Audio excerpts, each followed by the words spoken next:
میرا خون چاہیے، میرا سر چاہیے، میں تم سب کے لیے حجت تمام کرتا ہوں، جاؤ اپنے گاؤں واپس چلے جاؤ، تمہاری جنت کا ضامن میں ہوں۔ بس یہ کہنا تھا۔ سب امام حسین کو حسرت کی نگاہ سے دیکھتے رہے۔ امام حسین نے کہا شاید تمہیں آنکھوں کی شرم نے روکے رکھا ہے، عباس چراغ بجھا دو۔ چراغ کا بجھنا تھا۔ امام حسین نے کہا جاؤ اپنے اپنے شہر واپس چلے جاؤ، تم سب کی جنت کا ضامن میں ہوں، تم سب کو شہادت کا مرتبہ اللہ سے میں لے کے دوں گا، جاؤ بس۔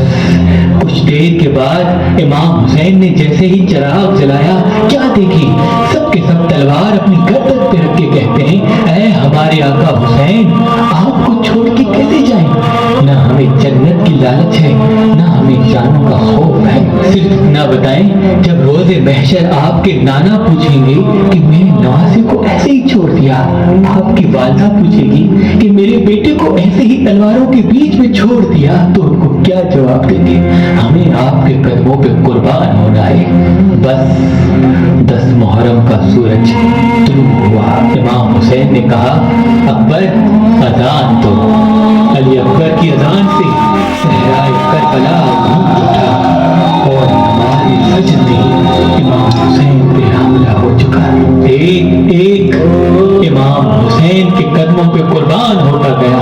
کبھی حر کا لاشا آتا ہے تو کبھی حبیب ابن مظاہر کا، کبھی اون و محمد کے لاش آتے ہیں تو کبھی قاسم کے ٹکڑے ملتے ہیں۔ جب علی اکبر نے کہا بابا مجھے بھی اجازت دیں تاکہ میں بھی آپ کے قدموں پہ قربان ہو جاؤں، امام حسین نے فرمایا جا اکبر، اللہ کے دین پہ قربان ہو جاؤ۔ بس جیسے ہی گھوڑے کی زین سے زمین پہ آتے ہیں، امام حسین علی اکبر کے پاس آتے ہیں، دیکھتے ہیں جوان بیٹا 18 سال کا علی اکبر، کہتے ہیں بابا میرے سینے میں بہت تکلیف ہے۔ بس جیسے ہی سینے کے ہاتھ کو ہٹانا تھا، امام حسین دیکھتے ہیں ایک برچھی ہے جو علی اکبر کی کلیجی میں لگی ہے۔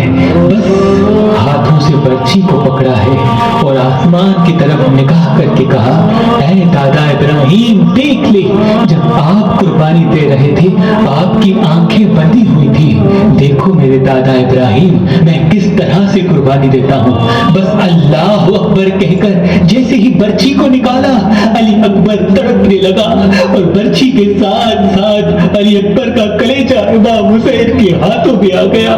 بس خون اکبر کو لیے کہتے ہیں اے اللہ قبول کرنا، تیرے اسلام کے لیے میں نے اکبر بھی قربان کر دیا، اور آ کے اپنی آخری حجت تمام کرتے ہیں۔ فوج یزید کے سامنے کہتے ہیں حل من ناصر ینصرنا، ہے کوئی اس پوری دنیا میں مجھ غریب حسین کی مدد کرنے والا؟